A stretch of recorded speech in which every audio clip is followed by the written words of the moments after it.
Thank you all for coming, and thanks a lot for exhibiting my work so beautifully and for inviting me. I've been told to be informal enough and brief, so please stop me if I keep going.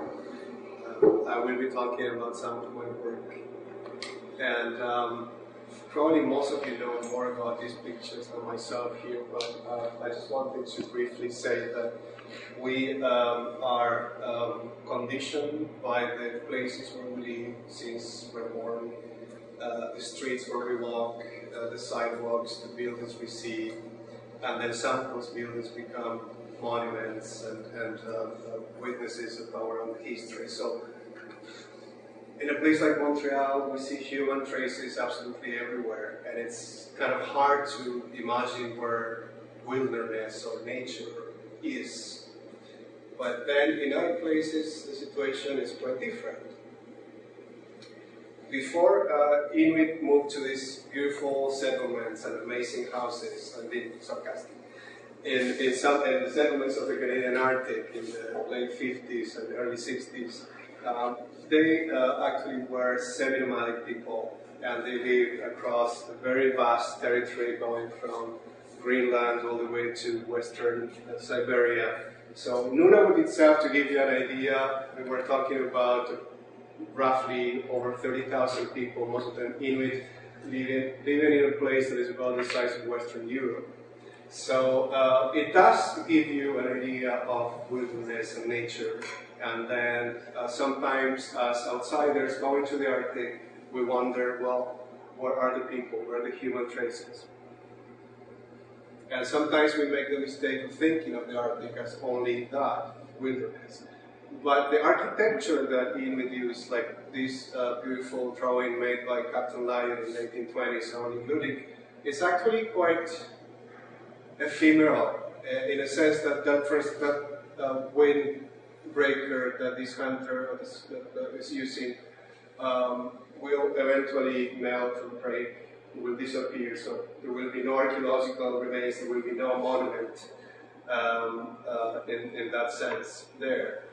Even whole cities and whole towns, let's call them, on the sea ice, would, like this one, also from the 1820s, around Igloolik, was built on the sea ice. Of course, at the end of the year, in the spring, the sea ice will break, the whole town will disappear. So even a lot of archaeologists that have not talked about some of these places that hosted over 100 people in some cases, and were located on the same locations year after year. That's what's kind of amazing. The architecture, again, of the houses that people use. This is a summer tent, and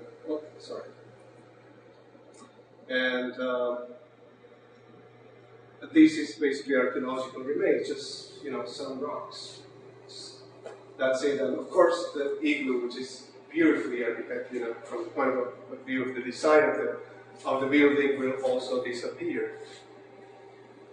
So the human traces that we see in the Arctic even today are very ephemeral, fragile, just some oil drums here and there, a little post right there with an oil thing on the sea ice, again, disappear. Some that are more permanent, like in Sulgate or piles of rocks. Some of them are very old. But the human traces are very, again, small, humble.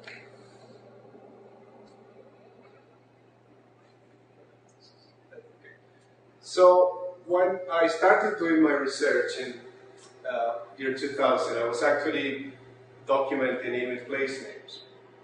And the thing was that I was using a GPS, and the GPS was activated all the time. So when I came back from some of the trips, I would download the information, not only the place names, but also the trails. And I realized that the hunters in the community were talking about the GPS tracks, not as tracks, but as trails, as routes, as permanent things. And that was quite interesting for me, because what you see on the snow is actually just the trace, the track. But they were actually routes. And that made me realize that some of these routes were very old and that Inuit were not actually traveling anywhere. They were just traveling through specific places and going to and from specific places too. So the Arctic then is full of human traces. Although sometimes popular literature, for instance, we see this little paragraph from Barry Lopez, Arctic Dreams. It does give you the impression of a place that is lonely, untouched, silent, absent of all human traces. And I think that what the study of trails shows is that we're talking about a place that, yeah, it's fairly empty compared to Montreal, but it also is full of human traces and culture and history. The problem is that most of those human traces are actually people's memories. They are not permanent material culture, in a sense, or buildings. And those places are not only on the land, but also on the sea ice. So that's also quite different from most of our perspectives of place. It also shows how this oral knowledge has been transmitted through centuries. So we're talking about very precise spatial and geographic knowledge that has been transmitted for, 200 years at the least, but probably 3 or 4 centuries. And finally, I think that once you put the trails of all the communities of the Arctic together, you start thinking of some kind of pan-Arctic vision, the pan-Arctic identity, of Inuit identity. So, very briefly, I will talk about the nature, longevity, the extension, and the characteristics of Inuit trails.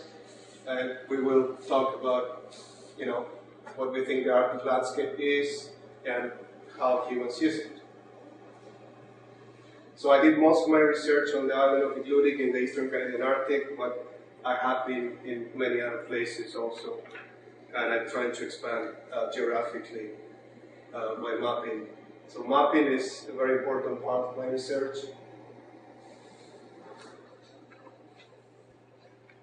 A few things first. Tracks are ephemeral. They disappear after a snowstorm. The wind might cover them up. The snow will melt. The sea ice will break, etc. But the routes they follow are permanent.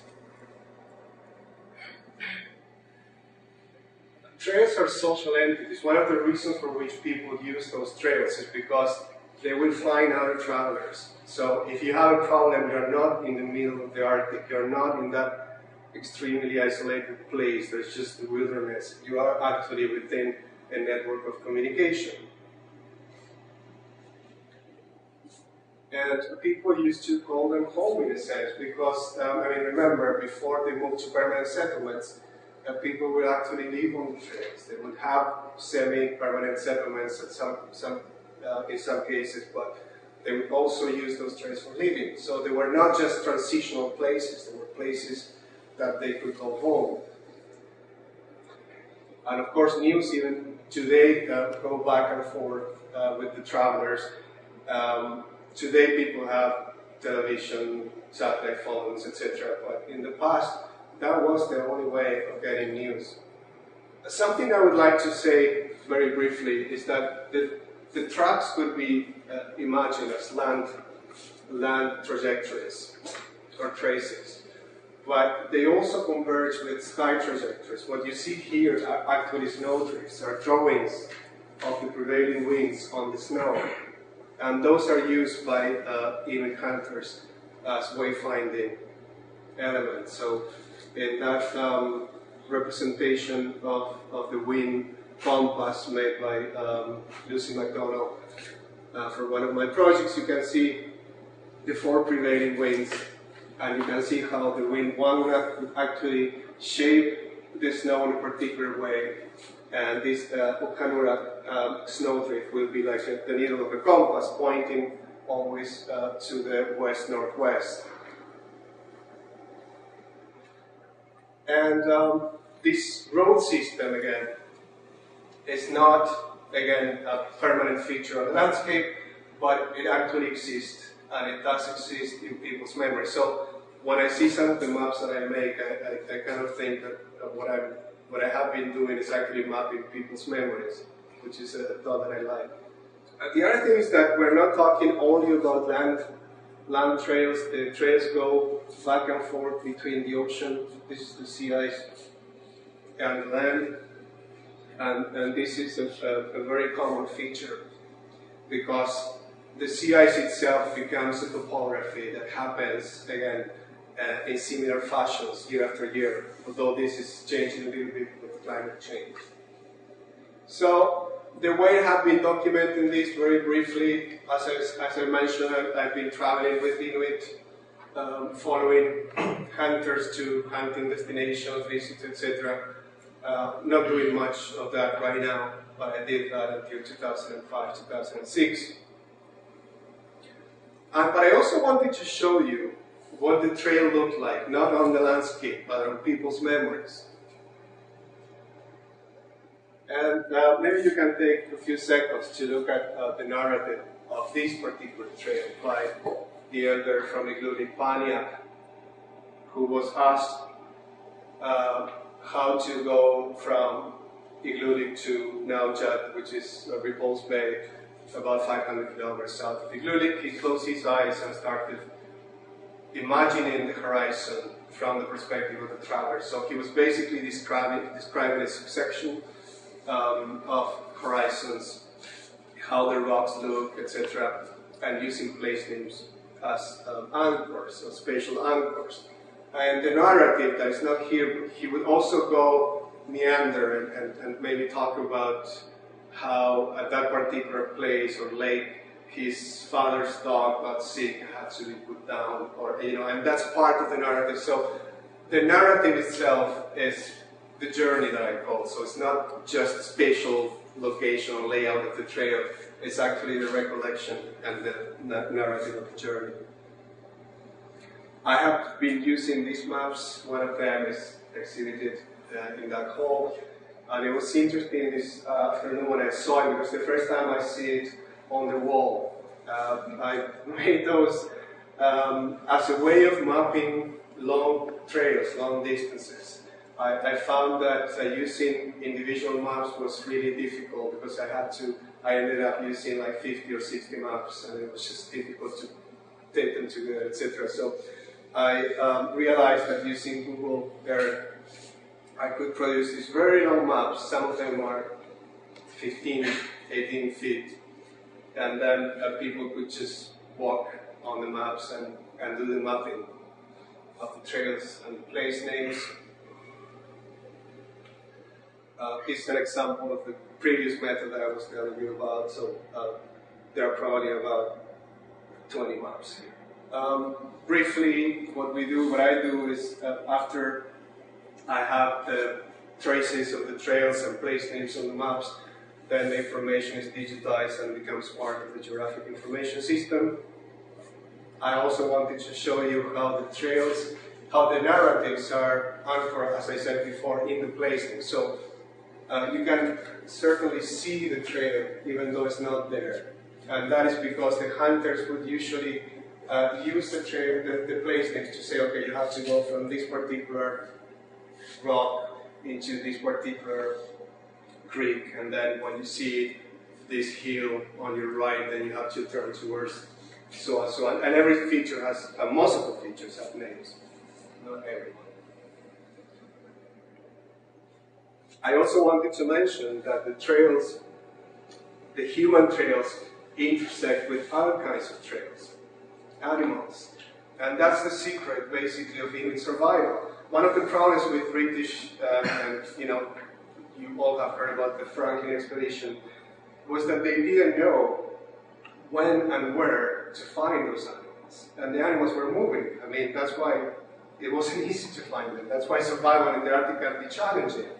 But Inuit know where their own trails intersect with other non-human trails, like caribou or birds or whales, walrus, etc. These are examples from Baker Lake where you can see the Inuit Trail, but then there are trails that are not actually marked here. The caribou migration trails that are around this area. So those caribou passes were key for Inuit survival. And when you see, when you put all the trails together on a map, you start looking at this very sophisticated and complex road system. And I just wanted to show you how they are connected to place names in a very systematic and significant way. This is only a selection of the database, because if I put all the place names, you wouldn't see anything. But you can see that every single turning point or merging point, landing point of the trail has a place name. We're talking briefly here about maybe 1,200 kilometers of trails from south to north. This is a close-up of the same. And I also realized that Google Earth allowed me to alter the perspective of the map, and I thought that this idea of horizon was a better way of portraying this. So this is the map that you see over there too. And I also wanted to say briefly that the place names and the trails are actually sort of tenure systems. For instance, you will see that the names, you can see it even better on that map, but the names are represented by icons and numbers. And you will see that there are three types. On the north, and again you see them better over there, are round, and I think there's a number 3 on them. Then in the middle you have square ones with number 1, and in the south you have round again, solid rounds with number 2. That means that the types of placements were collected in different places. So these ones were collected in the False Bay, by Luther Mitterville, geographer at McGill University. These ones were collected by myself in Igloolik, and these ones were also collected by myself in Arctic Bay. But what you see there is that the place names from the different communities overlap. So instead of actually imagining the Arctic as this empty place, we have a completely different picture. And imagine the traveler coming from Arctic Bay into this area. Inuit traditionally didn't use paper maps, so basically using narratives. They would need help from the Igloolik Inuit to get oral maps of the territory. So it's like a database, like having a database of place names and geographic information, and you know, the travelers coming into a community, the visitors had to be very nice because they needed that information. It's not private property in our, mindsets, but in a sense it's like, I mean, you do need this information to survive. So if I don't give you this information, then what are you going to do? How old are these trails? Well, it's very difficult to know. My new project, I've been working with an archaeologist who's going to be looking at the trails from an archaeological point of view.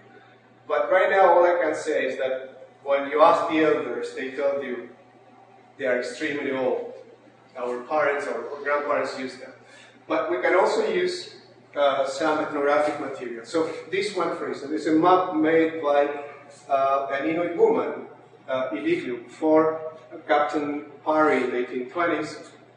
A beautiful map with a trail that I highlighted in red. So that trail can be mapped, put in a geographic information database, and compared to the current trails. The same with the place names that I represented in yellow dots. This is also an interesting map from an Inuit named Nukutla from the northern Baffin region. You can see the map that he drew on the left and a modern topographic map on the right. And you can see the trails. And when you reconstruct the trails, they do exactly go through the same locations. all the way from Igloolik to Juan Inlet, which is about 600 kilometers. So again, we're talking about geographic information that has been transmitted from generation to generation for over a century. The same with these place names mapped by the 5th Thule expedition by Rasmussen, I believe. And I want to point out that 98% of the place names that Rasmussen mapped in the 1820s or 1915s, were identified with place names that people are using today. So we're not talking about, so sometimes we think about written literature as something that is like frozen in time, and about oral history as something that moves or is in flux. But this also shows another side of the oral history, which can be very precise. So let's just, towards the end of my talk, just look at the regional picture. So when I put the trails that I get in different communities together, you start having, again, a vision of the Arctic that looks more like a network. Look at all the beautiful trails of the Eastern Canadian Arctic, of the Western Canadian Arctic also. Bacon Lake and the Kugluk copper mine over there. Some interesting things happening here because there's mining over this region, so the traditional trails are kind of overlapping with the winter roads created by the mining companies. And